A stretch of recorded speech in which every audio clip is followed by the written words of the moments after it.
Bonjour tout le monde, c'est Romilou qui revient vers vous à nouveau aujourd'hui. J'espère que vous allez bien, puis j'espère surtout que vous êtes contents de me retrouver comme ça tous les matins, tous les jours. C'est un vrai plaisir pour moi de vous préparer donc ces vidéos. Et aujourd'hui, je voulais vous présenter un jeu qui me plaît énormément, qui est le tarot de Dürer. Voilà, donc ce tarot, donc je vais vous le présenter. Il arrive avec un petit guidebook comme ça noir et blanc que je ne garde pas en règle générale parce que voilà, j'aime pas trop ces petits bouquins là, mais bon voilà. Je regarde un petit peu ce qu'il y a dedans bien sûr, mais bon ceux-là je les garde pas trop.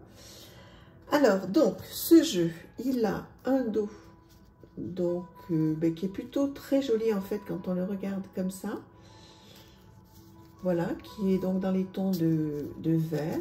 Il a donc, vous avez vu, il glisse énormément. Il a une bordure neutre. Et donc, on va le regarder. Il est magnifique. Alors, il est en plusieurs langues donc sur le côté. Et ensuite, donc là, bon, il y a une traduction à faire. Alors, il n'est pas complètement dans l'ordre, mais vous allez me dire ce que vous en pensez. J'ai eu un gros coup de cœur. Alors, il n'est pas simple à trouver, hein, mais voilà, j'ai quand même réussi à me le procurer. J'ai mis un petit peu de temps. Il est très beau. Alors, particulier, dites-moi si vous l'avez déjà ce jeu, parce que je ne l'ai pas énormément vu passer. Ou alors, en fait, je l'ai vu regarder cette force sur des vidéos, mais il y a longtemps, sur des vidéos anciennes. Et dernièrement, je l'ai pas trop vu. Regardez la mort, comme c'est magnifique. Et vous allez voir, je l'ai associé, ce jeu, à un livre. La tour, parce qu'en fait il a l'air comme ça très il a l'air très doux comme ça ce jeu, la lune, le soleil, c'est vrai que ce sont de très jolies cartes. Le jugement, magnifique. Le monde, c'est une carte, mais regardez-moi tous ces détails sublimes. Le fou.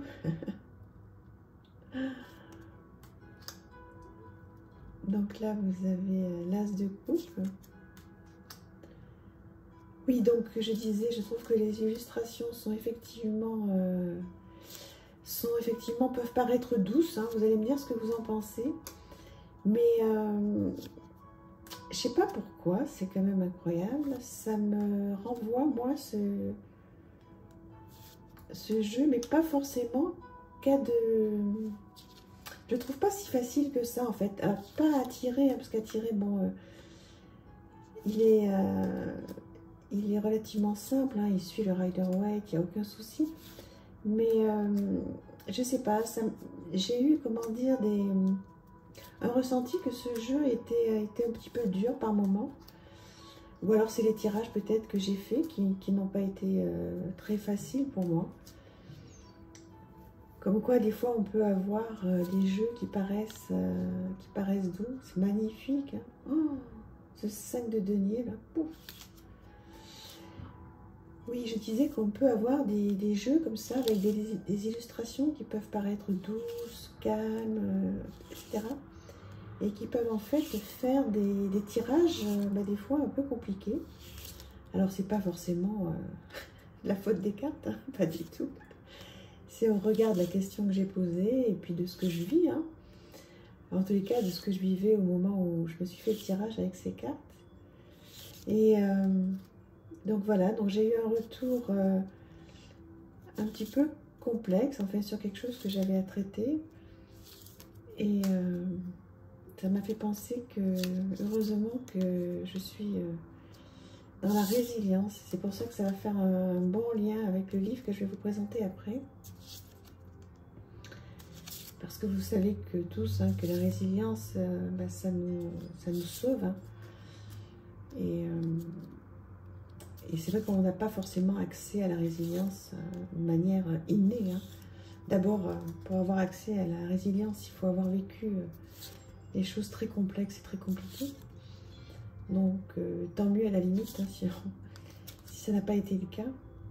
Et globalement, sur toute une vie, je pense que tout le monde passe à un moment ou à un autre par des passages compliqués. Et puis après, quand on a la chance de pouvoir avoir accès à la résilience, ça nous apaise énormément. Ben, ça permet de continuer le chemin un petit peu plus apaisé, on va dire. Donc voilà ce très très très joli jeu. Et donc, ça m'a fait penser à un livre, donc je vous le remontre, hein, le tarot de Dürer. Et ça m'a fait penser à un livre, donc je vous ai dit, c'est hier je crois, que j'avais acheté pas mal de bouquins de Rosette Poletti. Des petits bouquins qui sont pas chers du tout, que vous trouvez partout. Et ce livre sur la résilience, donc me parle forcément beaucoup. Vous voyez que lors de situations exceptionnelles ou dans des circonstances adverses, perte de travail, séparation, mauvais traitement, certaines personnes sont fortement ébranlées, d'autres au contraire rebondissent et semblent sortir plus fortes encore de l'épreuve. Cette faculté à rebondir face à l'adversité s'appelle la résilience. Donc là, j'imagine que je ne vous apprends rien, mais voilà, pour ceux qui ne connaîtraient pas, bon, c'est toujours bien de faire, ou qui découvrent hein, la résilience, ou qui en ont besoin. Donc dans ce petit bouquin, on vous explique donc qu'est-ce que la résilience, des histoires de résilience. Ah oui, il y a plein de témoignages incroyables. Comment devient-on résilient? Favoriser la résilience chez l'enfant, la résilience chez l'adulte, chez la personne âgée. Qu'est-ce qui favorise la résilience après un événement traumatique? Il est vraiment très très très bien fait.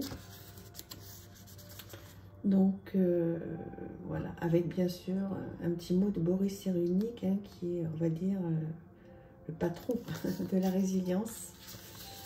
Donc là, vous avez des histoires de résilience avec plein de témoignages qui sont vraiment touchants, touchants. J'ai beaucoup aimé. Comment devient-on résilient? Donc là, un chapitre très intéressant également. Voilà, favoriser la résilience chez l'enfant, etc. Enfin, tous les titres hein, qu'on a vus ensemble tout à l'heure. La résilience chez l'adulte. Donc tout ça, ce sont des petits bouquins, vous voyez, qui font voilà, 115 pages, qui se lisent très facilement. Vous voyez, c'est assez gros, c'est des petits pockets, ça se met dans un sac, ça se met partout.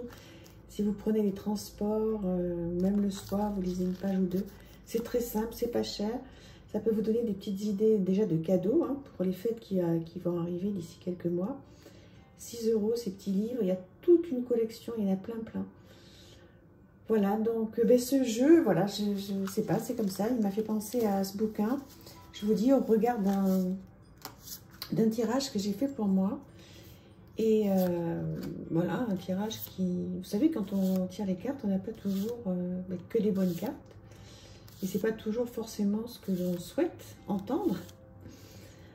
Donc voilà, mais quand je me suis fait ce tirage, ben, je me suis dit, tiens, ça va bien tomber avec ce livre parce que voilà, je pense avoir accès à la résilience. Et c'est chouette, je suis contente. Dites-moi, vous, si la résilience est quelque chose que vous connaissez bien. Est-ce que vous avez accès à cette résilience ou pas? Voilà, dites-moi aussi si vous aimez ce jeu, si vous le connaissez, si vous l'avez. Et puis si vous connaissez ces petits bouquins de poche là de Rosette Poletti. Ça serait super qu'on puisse échanger. Je vous embrasse très très fort. À très vite. Merci. Au revoir.